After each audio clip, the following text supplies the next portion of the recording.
we have a very special guest, good friend of mine, but a great man from Sligo with lots of great stories, Mr. Shane Gillen. You're very welcome to the show. Brendan, how are you? Very weird, someone you're friendly with to be chatting in a chat show way, but welcome to the show nonetheless. Thank you very much.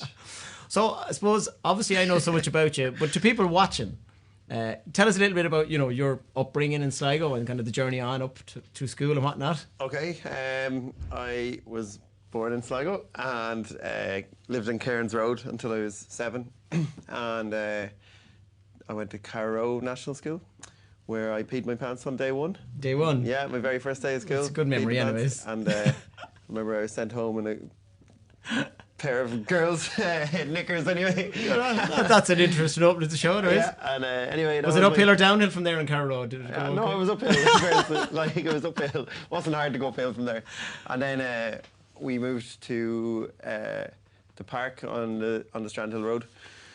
I did a brief stint in St. John's School. Nothing against the school, wasn't for me. Yeah.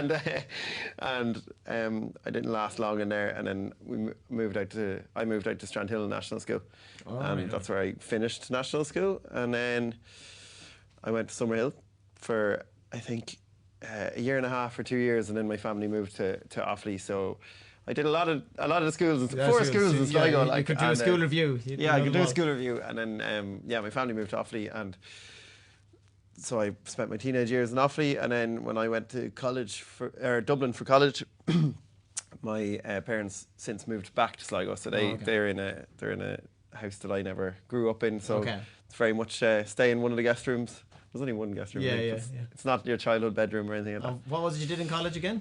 I did English Media and Cultural Studies. It was basically an arts degree in essentially journalism, but it was an arts degree in college in IEDT. And with all the stuff you do now, which we'll obviously get to, which is managing loads of acts and your whole career in that, but back then, like you obviously did a degree in journalism, so obviously most people go on to do what they do their course in, but you didn't. But did you think that was a time in your life where you started seeing some of the stuff like now, like that whole world of events and yeah, kind of. I have always had like a regret over what I like. I still think it's an early age to be choosing what you're going to do in college, unless you're going into like medicine, where there's a very concrete profession at the end of it, like you're going to be a doctor or something like that. But like when you're going into an arts degree, it's kind of just like, often you can feel like you're just putting things on hold, before you make any decisions. So I do regret, like I didn't really like the course, and like I probably I would be someone who would be if I liked something, I'd be quite studious in school and stuff like that. So it wasn't if I liked it, I probably would have engaged more with it. But I didn't love it. I just didn't love the course. You still forced through and finished it out. It's a good old Irish thing though, isn't it? I know, rather than I did, yeah. And then but in my final year, I became the ENTS officer for the student union, and prior to that, like ENTS, like it's so funny, you have that like classic student union, I can change everything attitude, and you think that you're the head of the Labour Party or something. But I went in thinking like I can change because up until that point, I think in a lot of colleges, the idea of ENTS officer was just this like party animal, like set up all the different parties, and I thought like if you actually did it properly, like it's as important as like potentially a welfare officer or something, like, because like when you're creating stuff that they can go and socialise and meet people. Exactly. It's so I focused really heavy on that in my. I haven't even ever talked about this since, but like in my hustings and all that, like, and my slogan was "Let me entertain you." Very good. Was that robbed? Was that pre or post Robbie? Now was it him that made up that? But the ENTS thing is the ENTS thing would be like probably that's what I did in college that I feel like was the closest to kind of what I'm doing now. So. And so then when college finished, like obviously I know you went then your first real big career move, I suppose, as such, was a magician. Yeah. Now again, lots of kids want to be a magician, but I don't know many people that have become a magician. Mad. Yeah. So like, how did that even come about? Like, it happened like first year in college. I think it was the first summer I was doing a J1 with my then girlfriend, now wife, and we went to San Francisco, and she got a job. I can't remember what she was doing, but she got a job somewhere. You just go and pick up a job like for the summer, and you're away for 3 months, and it's it's a big deal. Like, and And I think I got a job in a little florist, delivering flowers to different offices around the Bay Area. Like, it was a really easy job, and I was there like 2 days a week. And it paid well, and then the other 3 days I was just like arsing about because Kat was working. So and I wandered, Living off the missus, like, was it? yeah, basically, yeah, not much has changed. And I can't. and then I wandered into a magic shop in San Francisco. Yeah, a couple of things had happened. I'd seen a magician right before going over with my brother and my dad, and at the World Street Performance Festival in Dublin, and he just did this routine that I was like, it buried itself in my head a bit. I needed to know how he did it, like, you know. And so it wasn't from a young age. You weren't always mad into magic. No, It's like kind of surreal. I probably did watch like Blaine, but no more than any other like teenage boy. Like, I didn't even know it was something that you could go and learn. Like, I probably thought it was an actual supernatural thing that people could actually like. You know what I mean? Yeah. But yeah, I'm just trying to remember. But yeah, You went into a magic shop. I went into a magic shop in San Francisco, and there was a guy behind the counter. His name was Joe Pon. Like, we stayed in touch, and every year some other boy walks in there, and every year he picks someone to go, like, well, I'll mentor you. So just for the crack, 3 days a week, I was in with him learning magic tricks. Like, it was actually a dream. Like, and then I was delivering flowers on the Monday and Tuesday. Literally living the dream. And and so I was like doing all these little card tricks. I remember even like at the end of the summer, like, I even replied to a Craigslist ad looking for a psychic for like $500, and I turned up to this party and I bought mad glasses and all, and I convinced them all just from magic tricks that I learned, like, and they all thought you never told me this story ever. Yeah, so yeah, you yeah. pretended to be a psychic. Yeah, I went out there and pretended I was a psychic, same as every psychic pretends to be a psychic. Well, if someone's booked a psychic, they're very open-minded to what's coming in, so you can just play on that. So, and like, sure, the psychic, there's no way to tell if the psychic's going to be, it's all in the future anyway. No badge, say anything, like. Yeah. I bought these silly glasses and I went up and I made $500, like, convincing them all I was psychic by doing some magic tricks I learned in the magic shop. So, but I loved the entertain, like, the kind of the showmanship of it, deceitfulness of it or something. Well, and I was like, like, a bit of Irish devilment in that too. Yeah, I loved that. And then just through college, when I came back, having learned all that kind of stuff, like, I was just doing, you know, the usual, like, I was doing tricks. Doing it for fun, was it? On nights out and stuff for friends, and then like people were like, "Geez, this is really good!" Like, and then you start to get more into it, like any kind of hobby, and then you start like really getting into it. So over the course of college, I was kind of getting into that anyway, and then when college finished, I just really went for it for a while, and I was doing like. Yeah, I was flat out doing, like, I had a manager and all, and an agent, and I was doing gigs. You were doing proper live theatre shows. I was at one of the Hawksville, and I know you had a big one in Smock Alley, was it? Yeah, Smock Alley Theatre, I did a week. So, like, proper big productions. I know. You, the star, like written by you. Like, yeah. Very good. And going back for a second to New York, you also got to perform to some famous people by kind of luck. Yeah, by luck. I did a J1 in New York each subsequent year while I was in college, and my uncle was a real estate agent over there, and he was like, one day we were walking through Central Park and he pointed at this building, 15 Central Park West. There's actually a whole book, there is literally a book on it called 15 Central Park West. It's like a real high-end building, condominium building.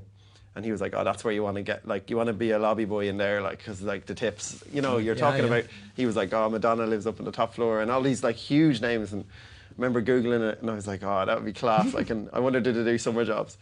And what happened was, I was going to go for a job as, like, a lobby attendant in one of these places, like, because that's what everyone was kind of doing in New York, and then it would mean you're free for the evenings, and, you know, like, it's just an easy enough job, like. And it just so happened that. So what happened was I applied in this other building. Obviously, 50th Central Park West. You can't even walk into the place, like, you know. So like you can't just drop your CV off. Yeah. And what do you say on your CV? Like, I've pushed a trolley around. I don't know. But anyway, there was a place looking for lobby attendants, and I walked in. But on that same day that I was in there, so they were giving me a role. Like, I got the job within 5 minutes. Like, the manager was like, "Yeah, grand. Can you start on Monday?" So half this shift is lobby attendant, and the other half is kind of janitor work. And I was really like, oh, I love the idea of clean. Now, it's not public toilets or anything like that, you know. It was a really plush building. So, like, it wasn't that bad, but I was just like, oh, I hated the idea of it. I was like, I don't know. And on the day that I was kind of given the job in there, I was overdressed. Like, I went in a suit and all that, like, and sure, like, I just didn't know what to be dressed like, and even the manager was like, Jesus, you didn't need to wear the suit to the interview and all. And then, but on that same day, that building was having an inspection by the owner of the company, the management company that's above the building. That's a management company called Brown Harris Stevens. And the CEO of that company is a guy called Paul Herman. He's a huge, like, mogul in New York. And Paul Herman was doing a walkthrough inspection, and like all the staff were on edge, and I was being told like, yeah, so like come in on Monday, but this guy's coming in now, so like just make sure you're kind of gone before he comes in. Like even the manager and stuff. But anyway, I was in the middle of being like walked around this building when Paul Herman turned up, and it was like, you know, it was like a movie. Like this guy walked in, and he was larger than life and small little guy, but like he walked in and he was real strict, and he got to me and he was like, "Who are you?" Like, you know, and I was telling him, and then immediately we clicked, like we really got on. And then I said to him, like, he was like, "So you're starting here?" And I was like, "Yeah." And he was like, No, you're not going here. I'm putting you over in 15. Like, and I was like, Jesus. Oh my God, because that was the place. So yeah, so then he sent me across to 15 Central Park West, met the manager there, a guy called Greg Karlovich, big New Yorker, like real laid back, lovely fella, like nothing like you'd expect, because I was going in here and all these celebrities lived in there, but everyone was just, all the staff. That's what makes those places amazing. Like the staff are just, you know, everyone was so lovely. And by the time I got there, like Paul had called, being like, "Give this guy a job," like, and so I walked in the suit, and Greg was like, "Right, you're starting next week." There was no interview. Like he was like, "I hear you're starting with us," and that's it. Yeah, and so what the job ended up being is that all the faucets, all the apartments that had the original faucets in there, a pipe had to be changed in the whole building. There was something wrong with the original faucets, right? Okay. Meaning an outside contractor, plumbing company, had to now enter the homes of like every single home. Yeah. And 15 Central Park West had to provide one of their staff to accompany the plumbers into these places.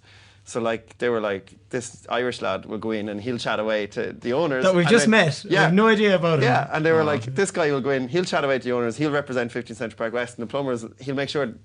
It was more just, the plumbers weren't going to go robbing anything, obviously. It was more just the residents' security, because you're talking major celebrities. So like, I was basically given, I was like, no other staff member had been into every single apartment, and you're going in,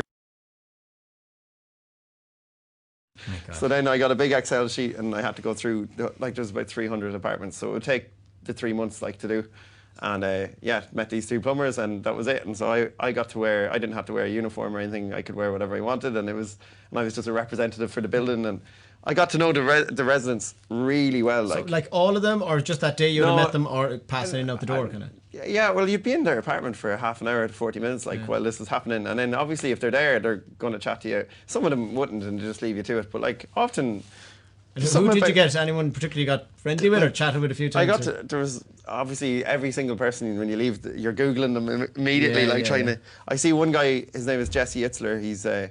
He owned a private jet company that hires out to, like, you know, like 50 Cent came over to a party in his once, and, you know, Jesse Itzler's place and all this. But like I DM'd him recently on Instagram just to see, like, would he remember, like, because he's a huge, like, he's got millions of followers or whatever. And I was like, "Oh, I was changing the faucets in your apartment."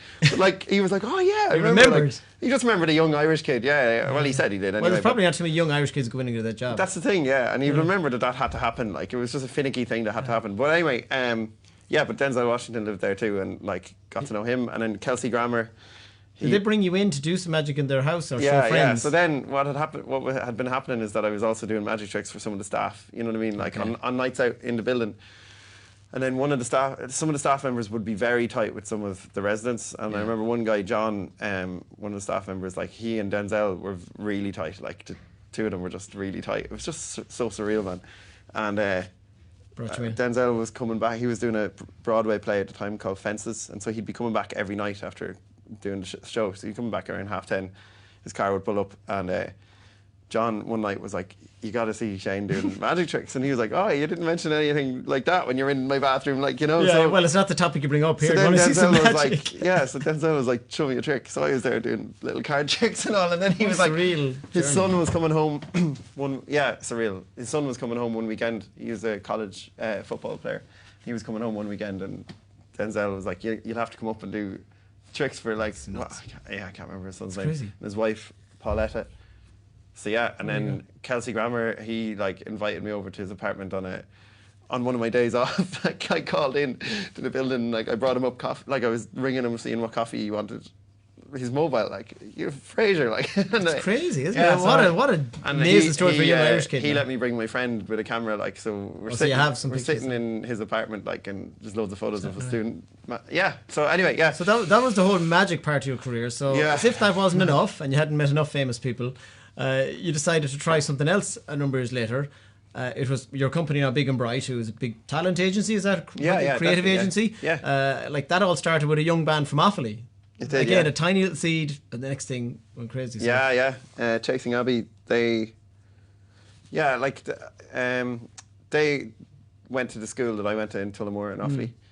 They're younger than I am, so they were a good few years behind. Like I was finished school when they were starting. Like, but yeah, they'd entered. They had been a folk band before being Chasing Abbey, and they actually played in the Fla in Sligo, didn't they? Yeah, there you go. And they'd been a folk band before they were Chasing Abbey, and they'd won a Battle of the Bands thing. I was in there was a new hall. The school was launching a new like hall and a real town thing to do. Oh yeah, of course. Yeah. And I was doing magic at it as a former so pure, student. Again, a stroke of luck. You didn't go chasing these to see. The school asked me to go back and perform, like, and so it was like 500 people there. And then after I finished, like the winner of the school Battle of the Bands competition was playing.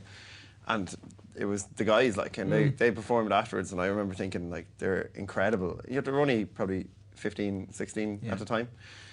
I was blown away by them, and I remember talking to some of my former teachers, being like, "These guys are amazing. Tell me." I think that Ruggedwood were one of the best Irish bands, music-wise, I've ever heard. But yet they only were just there for a little window, like. Yeah, they were just there for a little window. It led on to bigger and better things, but they were incredible, and So then. Just from my own kind of career in the entertainment industry, I just had a lot of friends and stuff in that same space, world, yeah. And I really wanted to help those guys. Like there was no, I was too young to even think of like business or monetary or contracts or any of that. Like I was just like, oh, how do you elevate that creativity? And it's hard to do a course in band management. It's just, I think a lot of that, and in fairness, I seen you doing it at the time, just good honesty with them. They could trust you.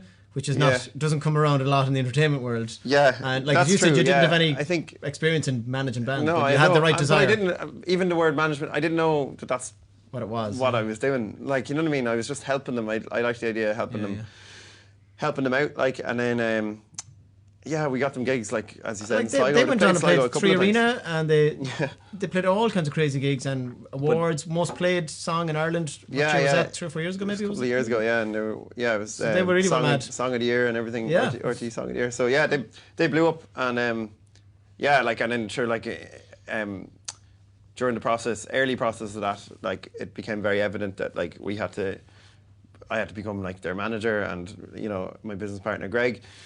Like, we decided we were going to manage them, and then we were like, well, in order to do that, we need a company, like, we need to do it properly. And probably at the start, to be honest, we probably thought, like, I'd still do magic as well, and that would be part of it. And like, I don't know, we didn't know what it was going to be. Like, didn't really know if it was going to work, or, if I could go back 3 years and tell myself, like, how well it had gone, I would be shocked, because we didn't know our arse from our elbows, really. So well, it's good honesty. But, like, even we'll talk in the second half a bit more about some of the other acts you have now and how the lucky breaks there. But back then, when Chasing Abbey skyrocketed, and, you weren't really managing other artists or acts, was it a case then everyone seen you and started going, will you manage us? Or did you say, let's look for other acts? Which way did that kind of build the company? Did you look? What happened was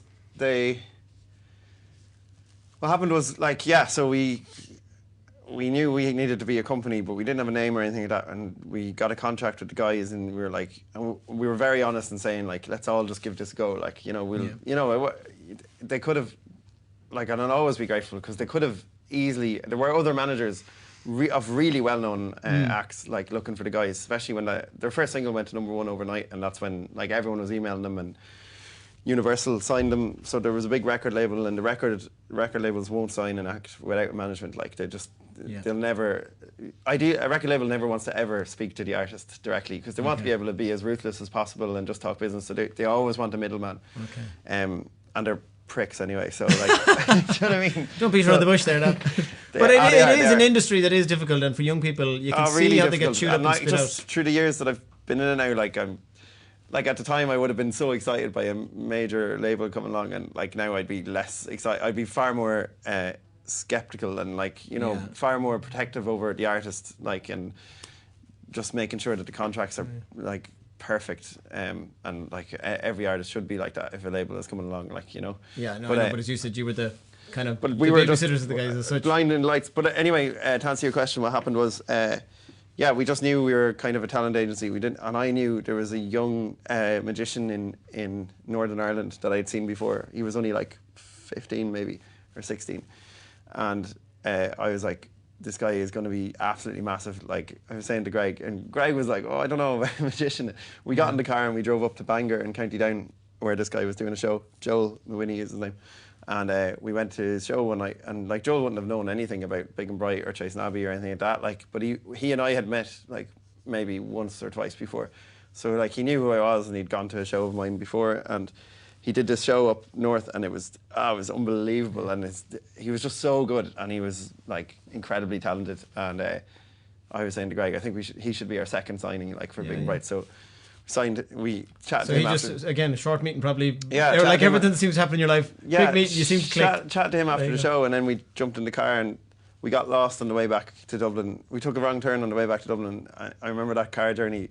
We were trying to come up with a company name, like, and we knew we wanted an and in it. Like, we just thought, like, there was a couple of other companies we loved. There was a company called Bold and Brave, and we thought that was such a cool name, and we're trying to think. I remember, like, we were like, deep and dark. No, like, we were trying to make it look really cool, like, and genuinely, I think the two of us, like, we both remember it the exact same way, that we both, like, we said all the right, all the right words, that the next words that we both said at the same time, we were both like Big and Bright, and we were like, oh, that is good, like Big and Bright. So then we were lost, and we got on the road back to Dublin, and we were like, yeah, let's go with that, like Big and Bright. So we came up with the name of the company then, right after signing Joel. And then, kind of like, just through social media promo and stuff, people were getting in touch with us, and sure, we didn't know how many people we could manage, or how many could you sign. I know, well, you didn't know what your limits were. Didn't know what the company, how the company would work, like, and how it would actually, we didn't even have our accountants then or anything. Like, you didn't know how a company actually functions, really. Not in that world, So, yeah. Well, in the second half, we're going to ask you a lot more about some of these other acts, some of them which have billions of views on some of their social media platforms. So amazing. And like, even that first chat, like, I didn't even know some of those stuff, and some of the little strokes. Like, your life just seems to be a constant little moment that clicks and it works. And like, there's something unbelievable. So rare. I meet people that have always just seen that little click. Going back onto where your journey is now, which is where people have seen you more and more recently. We're going to talk about your artwork as well in a moment. But first, go back to managing talent. I suppose I'm intrigued, and I'd say people at home are intrigued. Managing these people, like, it must be a surreal thing to do, that anyone from all over the world could be ringing you, like, So, like, you started adding to your, let's call it, your stable of talent, and it wasn't just bands. Well, what kind of people were you, what kind of backgrounds? Yeah, at the start we kind of thought we'd go. We always wanted to get into sport as well, like, music, sport. Obviously, magic was a kind of a curveball, but it made sense given my own background. So we had Joel and Chase Nabby, and then we were looking at sport, but like. To become a sport agent, you can't. It's like you have to take your time rather than like, it's not the same, because there's so many really well established sports agencies out there. So like, it's not like whereas there's not that many really well established music agencies or music management companies. So so we kind of had it in our heads that we'd someday get into sport. So that was really early on, and in particular rugby was something that which we have now gotten into, but at the time we wanted to do that. And then. You've three of the Irish rugby stars now. Yeah. Craig Casey, Shane Daly and Will O'Connor, and Craig, as you say. And then we've a partnership with Anzo Sports, which is a rugby agent. That happened. And then what ended up happening was, like, we started, like, looking after some sort of social media content creators and influencers and stuff for a while. That's a whole different thing. Like, you're more, for like a band. You might be managing a career, like you might be setting down a 6-month plan and maybe a year-long plan, and like it's a whole career you're managing. Whereas with the influencer stuff, it's week by week. You're managing just like it can change what people want to promote. You're managing it's advertising space is what you're managing essentially through a persona, like, you know. So it's, you know, you're a different person managing them than you are managing, like, you know, the likes of Joel or something like that, or Josh or anything like that. So yeah, so we kind of had a selection from all over the place. Mixed bag, yeah. With social media, again, most of us go on TikTok for a laugh, but you're the manager of all these acts. So it's obviously a revenue stream for acts. Like, I know YouTube hits and all that, you get money via the ads, isn't that right? But TikTok themselves, is that right? They pay you. So you're a bit of a guru in this world. Yeah, although for your clients. YouTube, as of the last month, also now pay you directly as well. TikTok, and that's because of TikTok. Instagram now pay creators directly. So they're all following TikTok, essentially. They have to, because otherwise they'll lose all these creators to TikTok. Of course they will. Yeah, TikTok, obviously I go on just for the laugh as well, but I have seen, like, the money that people can make on TikTok is astronomical. Week to week, you've got the Creator Fund. Annoyingly, the Creator Fund isn't rolled out in Ireland yet, but it is in Northern Ireland, so because it's in the UK. Joel can partake in it, and that pays you per view and retention time on every TikTok video, and that's TikTok themselves paying you. And then once you go live on TikTok, like anyone going live on TikTok right now, even with 0 followers, your live is still pushed out to an algorithm. So people still end up on your live, regardless of whether you have followers or not. So people will be viewing it anyway. Like it might only have 2 people, but it doesn't matter whether you have followers or not. It doesn't work like other platforms like that. And like if you're doing something mad interesting on your live, like, you know, like a chat show maybe in Sligo. Like a chat show. We need to get on there, Brian. But if you're doing something that's really interesting, like the likelihood is someone who's already looking for a live thing. It's like changing the channel on TV. Like you land on something, you go, geez, what's that? Like we manage an Irish dance group, and if they're in the middle of a live Irish dance, like suddenly it's captivating. And suddenly now, if a couple of people start watching that, then TikTok's algorithm sees that and it'll push out your live to a few more people. You could end up with like more viewers watching your live thing than you do have followers. Like, but is the money? Sorry, go on. So on the live thing, you can. So there's a TikTok currency, and it looks like stickers. Like, you know, it's to appeal to kids basically. And I could potentially watch the Sligo Show on TikTok, and then I can send you a panda. But to send you a panda, like I have to buy the panda. You know what I mean? Like so. Okay, so their credit cards are connected. Credit to card TikTok. is already connected to TikTok. It has to be anyway, because sure, how do you it has to be already in the app store. TikTok are strict on it's an over 15s app, and like it says it everywhere that you know, your credit card is attached, and sure, people can go. It's only a click of a button. So basically, don't let the kids go on your TikTok, because but some of these gifts are like €50. You can send a carousel, and say like your favorite TikToker is doing a live. The incentive is like, if I send a carousel, say like Brendan Tierney's doing a live on TikTok, and I want him to notice me, but there's 20,000 people watching it. Well, how will he see me and say my name? But if I send the carousel takes over the whole screen, and my name comes up really big on the screen. So then the person goes, then you're naturally going to go, oh, Shane. And then half of that money, it used to be 70% of that money goes straight into your pocket, but TikTok just went, nah, we'll just take half now. And like, I'd be doing the same thing. So TikTok now take 50% of everything that someone buys through those gifts, but the other 50% goes into your PayPal account. So for someone listening here, I'm sure there's people watching that, you know, could have a decent following somewhere. Yeah. Can you only get paid off TikTok if you're at a certain level, or anyone? Once you go on this and people give you your stickers. Why TikTok is like it. Your following, of course, your following matters. Like it does.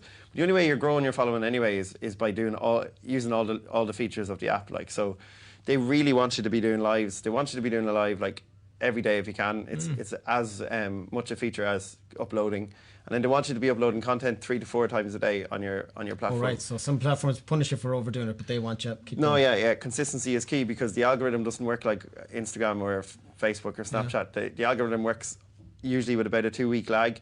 So if you upload something now, like it might not land on a For You page until the algorithm might not put it out there until 2 weeks time. So it doesn't matter how many times you upload in one day. Like you're not clogging up a feed. It's not like Instagram where you can just see someone's, you know, like.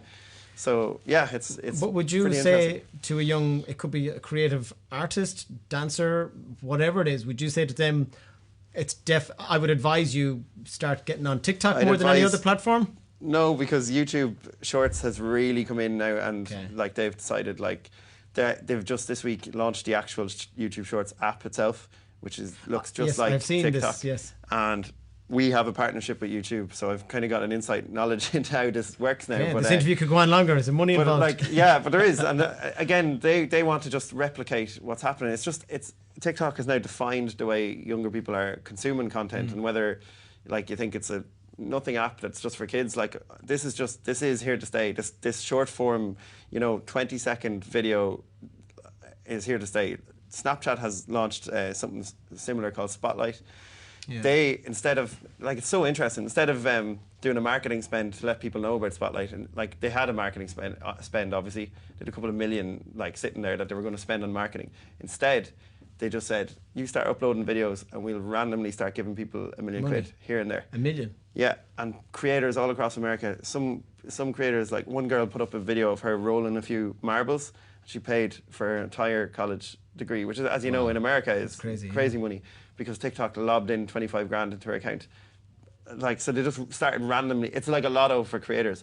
So it meant every creator was flooding onto Snapchat, and now everyone went to Spotlight. Like, and Joel would have done really well on Spotlight. He's done, he's done phenomenal on TikTok. But just on that, on TikTok, like, to give people a bit of a comprehension, like what kind of numbers of views, let's say, like Corja, the Irish dance troupe, who are amazing, like, but like Joel, like what kind of views? Like, what kind of figures are we talking? Like 2.5 billion views. Views, like, yeah, that's insane. He started his YouTube channel. He's on 2.5 billion views, 12.5 million followers. Grows by 1 million followers every 10 days. Every 10 to 11 days, and every video gets 62 million views or so. So he, as a manager, then go, this is his currency, literally. You know what I mean? This is his CV. Yeah, for sure. And it means that something that like we have to get used to is that it's very easy for those figures to just become figures. Yeah. Until like try to walk around anywhere with Joe, like it's impossible. Like, so he's at that level, because I mean he might miss maybe down here. Not everyone, or maybe older demographic mightn't, but like can't walk around Dublin, can't walk around anywhere. Like that's amazing. The difference is that the age group, it's all kids going mad for him, and like adults just like, who's that? So as much as we say, oh, he might not be well known, like he is really well known. I know, but that's what I'm saying. But it's like it's madness. Like we went playing mini golf in Belfast, and the people at the hole behind us and the people in front of us were like, oh my God, like, and looking for photographs and all. So like, it's those moments, because it all happened during COVID, like that the following grew during COVID. Like, as a manager, all I was seeing was like the numbers on an email or like on a screen, and like you're not seeing the real. You're not. We haven't gotten to put a show on yet and see what like how many tickets it can sell. Yeah, we can see that. We can see like the like we can see where he's popular, like in what countries, like really big in America, really big in the UK, parts of India. Like we can see where it's like really popular. So yeah, it's really interesting. One thing that you notice is like the brands that want to work with him are no longer like whereas before it might be the odd Irish brand or like it's all just today Nintendo. He's doing a thing for Nintendo on TikTok and stuff. Like they're all huge global brands that are so very quickly. Like the emails, the nature of the emails totally changed, and then you realise that there's like we're on calls with like companies in LA and stuff at all times, like at all hours at night, because like that's just where he's big now. Like so he. But the stats it's from like that the borders have just moved. Yeah, they're. And if you were planning a tour, you go, well, we can bring him to any country. We know. I read a book recently where someone was saying about Spotify.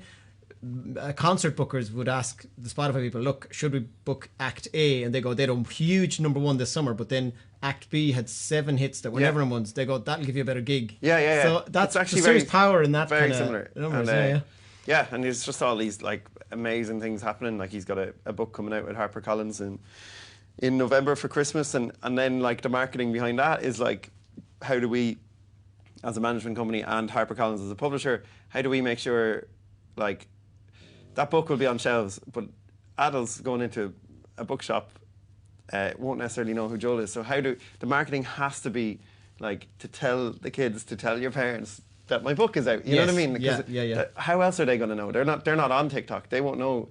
So like it's a funny.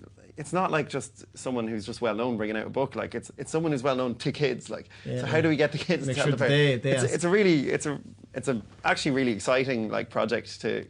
I imagine it's such a surreal world to be in. Like, and we're always looking from the outside, but you're in the middle, going, well, we're managing. And he's done two series on Sky. They're on Sky Kids now. Like even today, I was sitting on the couch with my nephews and Watching it. I turned on Sky Kids and Joel's face was just there. It was like, you know, those moments are. You're telling them to tell Mummy and Daddy get the book. Yeah. I'll get them a signed copy. Now, you mentioned COVID there. So, like all of us, the world stopped. Yeah. Stopped for you and I suppose all your acts. But Shane being Shane, you didn't just lounge around. So, tell us what you did, because I'm sure most of us have seen it. It's just You're sick of it. No, but I'm laughing. Like going, it's always ended, which is amazing. Like, you know what I mean? I was at home and I am just by nature someone who needs to be creative. Like that's what I do in my job, and I'm creative for my clients, and I just didn't know what to do. I was like, you know, thinking of setting something up. Not as good as this, but like, I was like, will I do a podcast? What would I talk about? Like, and you know, I was just playing around with, I need to do something creative. Everything had stopped, like, you know, so, and then I used to be, as a kid, I was really into art. Like, my mother always wanted me to do art in college, and I never did, and she was raging at me, and she was right, like, you know, because I never liked the course I did anyway, but, like, I did art and Leaving Cert and got like A1, and so you did, it wasn't just young kid, you were doing it. No, I was like, okay. My art teachers, like, I became friends with my art teachers, like, because I was, you know, I was winning, like, art competitions and all this. So I was really into it, my brother was as well, and then just college and life happened, and then, like, you know, you need time to be at art, and then sure, just years happened then, and then, lockdown happened last year, and I just remember thinking, like, can I still draw? You know what I mean? Like, I don't know, can I? But I was like, I'll give it a go. So I started scribbling, And who was your first portrait? The first one I did was Michael D. Higgins. I'd never drawn a portrait before in my life, so I wanted to see, could I, like, as a kid I'd be drawing cartoons and stuff, like, so I wanted to see, could I draw a real face, like, so, yeah, I had just heard a speech by Michael D. Higgins he did the speech that went out to different community radio stations around the country, and it was really empowering. Like, it was a gorgeous speech. This was lockdown related speech. Yeah, and it was to do with, like, we're entering into this unknown time, and I just thought the way, he was so eloquent, and, like, and at the time it was really moving, because it was at the time when you thought, like, if you left your house you were getting COVID, like, you know, so it was actually quite a scary time. And I live across from Croke Park, and they were turning that into a testing centre, and potentially there was talk of it being turned into a morgue, and all, like, it was all that time when it was real, like, really scary, like, and I remember listening to that speech being like, oh my god, like, life has changed forever. And anyway, so I started drawing. So you started drawing, and then it got massive media attention. There was no media outlet you weren't on. Yeah, that's true. And then fast forward to, how long ago was it? A few weeks ago? A few weeks ago. The man himself, Michael D, invited you for lunch in the Oris. Yeah, just a private lunch, you and your wife Kat. Yeah. And him and Sabina, isn't it? Sabina, yeah, and the dogs. What was he like? Was he good crack? Was he very statesman-like? Very statesman-like. Yeah. It was actually extremely nerve-wracking. Like, you're going up to the Oris. Anyone who I know who has met him at, like, an event where he is also there in attendance, or, like, an event that happened to be in the Oris. You know what I mean? Like, but, like, I don't know anyone who's met him, you know, as, like, a personal invite to the Oris, like, we're just one-on-one. So, yeah, when that landed in, I couldn't believe it. And then, like, you drive up to the Oris and there's a guard there at the gate, and, like, you say your name and the guard's like, the president is expecting you and the gate's open. It's very surreal, man. I would imagine. And then we drove up and we parked, and it was just so tranquil, really gorgeous sunny day. And the guard just tells you, like, when you park, just walk to the main door of the Oris, like, so and it's a really long walk, and Kat was in heels, I remember she'd changed, and it's made the walk longer, and I was there with a portrait under one hand, like, anyway, it just took ages to get to the door, and then got to the door, and, like, it opened. You know? Another automatic door? Like, no, it's like a soldier. Was he there or someone else? No, a soldier came out, and you don't know, can you say hello to them, or are they, because he was all very rigid, but it's Ireland, so obviously the soldier was like, what's the crack? And then went in and signed, and then we met his whole team, like his assistant and his aide-de-camp and photographer and the Secretary General, and met all the team, and then they had us sign the guest book, and then you're told, you're brought into this big, like, stately room, and I could see, like, the tea was all set up and everything, and the easel, and then they're told, like, you're kind of told the choreography of what's about to happen. Like, they were saying, like, the president is going to come in this door, he's going to come over here, he's going to stand here, you stay there, you don't move. Like, you're told, like, how to be mannerly it's very basic stuff. It's not like it's not strict and It's not like the just, Queen. No, it's not. It's just basic how you would treat anyone who's older than you. Like, you know what I mean? Like it was all very normal stuff, but it's just protocol. At the end of the day, he's the head of state for like Ireland, like, you know, and he's in his home. So I think that's fair enough. That like no, absolutely, yeah. And so you had lunch with him then, and he just chatted away, the staff all kind of stand to the back of the room, and then there's just this deafening silence for a while. And then the door flies open and he gets announced into the room. But like there's only me and Kat there, so that is nerve wracking, like, you know. And his aide de camp is a guy called John Grennan, and he's a soldier, and he comes in and he announces the President of Ireland, Michael D. Higgins, and Sabina Higgins, and they came in. But like, obviously, does he have to do that when he goes to the toilet or in the shower? Does he announce it? He gets nerves everywhere. But anyway, obviously, once, like anything, like the nerves dissipated after 30 seconds, and then sure, he's so like disarming, and he. Like, it was just mad. Like, we got so then we're chatting away about the art, and he's telling me about different artists, different styles of art. Like, obviously he's an intellect. He knows everything. Like, very intelligent man. Very well versed in a lot of things. Yeah. So then we sit down, and he's talking to me about Sligo Rovers. Like, he's a huge soccer fan. Yeah, huge soccer fan. So like, obviously when I said it was from Sligo, he's talking about Sligo Rovers and how well they're doing at the moment, and he's just huge soccer fan. So he's on about that for a while, and then. They start talking about the west coast of Ireland and Galway. Obviously, he lived there for a long time, and it just became a lovely chat. Just like, a nice, relaxed chat. We're eating biscuits and drinking tea and all. And then what kind of biscuits did they have in the Irish? The dogs come in, lovely biscuits. Lovely ones. There was no fig rolls or USA biscuits. No, there was. What was I eating? I was too nervous to even check. I was just eating it like, and he was like putting honey in his tea, and he was sitting on this couch that was gifted. The couch he was sitting on, like, he was like, oh, this was given. From Charles de Gaulle to King Louis, whatever, and he was like, this is the original silk still on the couch. So he's sitting on this big couch, and then Broad, the dog, comes in and jumps up on the couch beside him. Like, it was just mad. Not always allowed in every fancy couch, I'd say. Yeah. This is the new puppy, is it? No, Broad's the older he's 12 years old and really, really, really well trained. Like, you know. Knows what to do when. Yeah, knows what to do when. And then the new puppy is Mishnach, 8 months old, and he or she. Not allowed on the couch. Too shy around strangers, so only moved when the president moved out of the room. Like, Mishnach ran in. But anyway, we were there for 3 hours, so what like yapping away, and he was like, "Oh, sure, look, as we're leaving, it's like leaving your grandparents." Like, you know, yeah.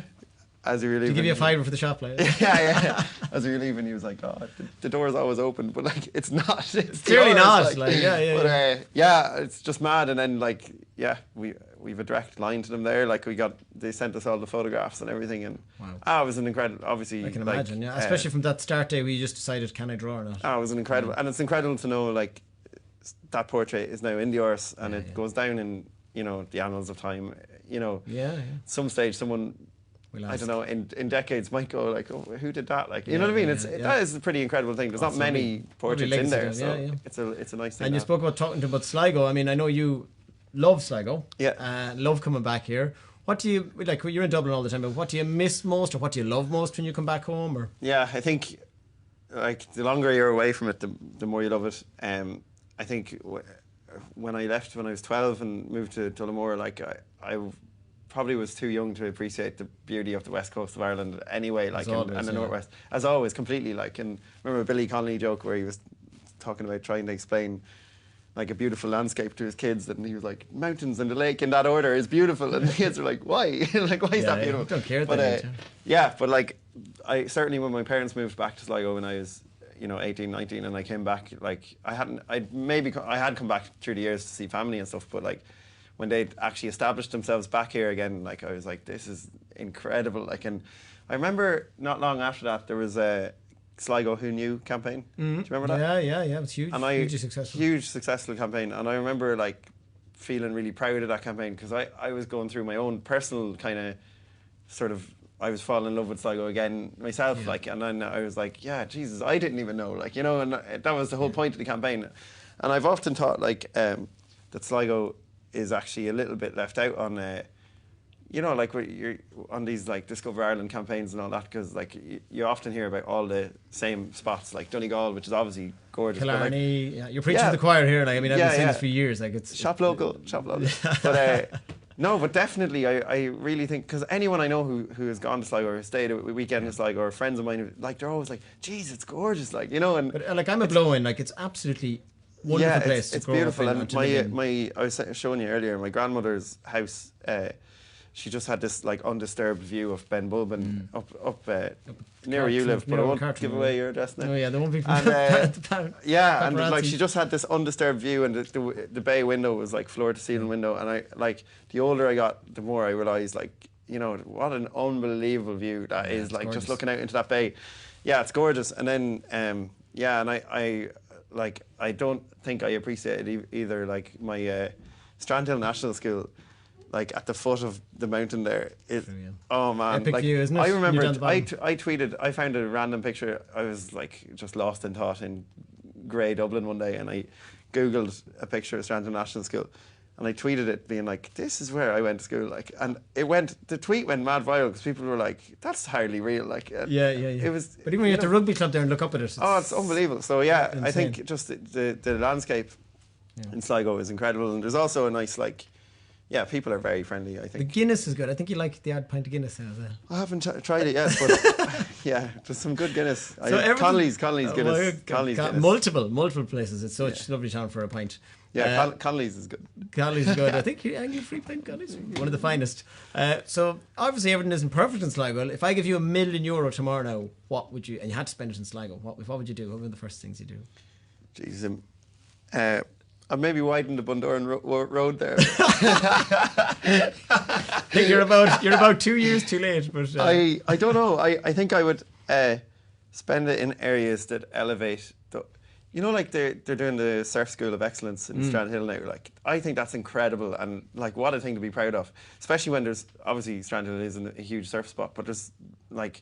That could have easily sat somewhere near the Cliffs of Moher, like, and you know, like it could have easily been a Surf School of Excellence up that way, or there's so many beaches along the west coast there that like that could have just sat in because they're already tourist hubs, and the fact that it's coming to Sligo, like I just think, I think the tide is turning a bit towards Sligo getting its foot in the door more. And I think it's because not just our elected representatives and that it's some of the great people that own businesses that do voluntary work. There's real creatives as well, I think. Huge creative, Yeah, so I think £1 million, even though in today's world probably doesn't even get you an extra lane on the Bundoran Road. Get you lots more extra cones. Yeah, but like just something in that area where you elevate like the natural beauty that's already here, or elevate the awareness around like, you know, discovering Sligo or Sligo Who Knew or something like that. So I think something like that. Or a motorway to Sligo. We get that too. So look obviously we've known each other for a number of years, but even some of the chats here, I didn't even know some of those stories. Lovely chatting to you in this scenario. It's been a pleasure having you on. Thanks, Brendan. For anyone that does want to view your art, which some of it's incredible, like Gay Byrne, Marion Finucane, there's endless portraits there. Where can they check it out? ShaneGillenArt.com. ShaneGillenArt.com. And they can buy them as well there, and they can even commission a piece. Or just DM me on Instagram. So if you liked what you just seen, don't forget to like and subscribe on our YouTube channel here. We've loads of great interviews from a load of really interesting people over the series. And if you're on social media, which I'm sure loads of you are, we are on Instagram and Facebook, so give us a follow there.